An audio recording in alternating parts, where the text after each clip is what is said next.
A push to get answers is sparking an investigation in one northeast Houston area. The U.S. Environmental Protection Agency is looking into whether Texas officials discriminate against black and brown communities while granting permits for concrete batch plants.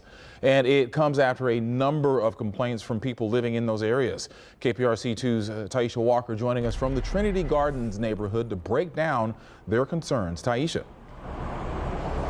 Keith, residents here in Trinity Gardens tell me they've been complaining about concrete batch plants like the one right over my shoulder for years being built in their community. And they say this news today that the EPA will be investigating the TCEQ is welcome news. They drop hot concrete when they come out of the concrete batch plants. Huey German Wilson is the president for Trinity Gardens Super Neighborhood Alliance. Wilson says the concrete batch plant off of Homestead near 610 has been a less than ideal neighbor.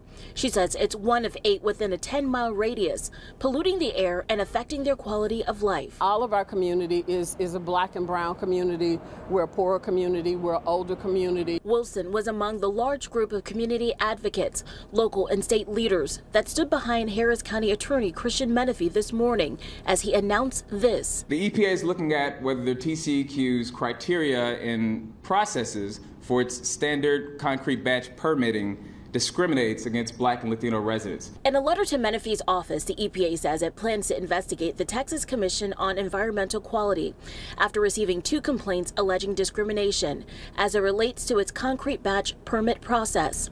Residents in Trinity Gardens, the 5th Ward, and Aldine say they have been outspoken about not wanting these plants in their neighborhoods, only to have the TCEQ issue new concrete plant permits. We're hopeful that the TCEQ is going to do the right thing here, which is start this amendment process for the standard batch permit from scratch. Finally, it appears that somebody hears us. The EPA thinks it's important enough to come in and investigate, and we're excited about that as a community. As it stands, there's no word on when the EPA will spark its investigation and what all it will entail. I did reach out to the TCEQ for their reaction and comment. They say they are declining to speak at this time. Reporting live in Trinity Gardens, Taisha Walker, KPRC 2 News.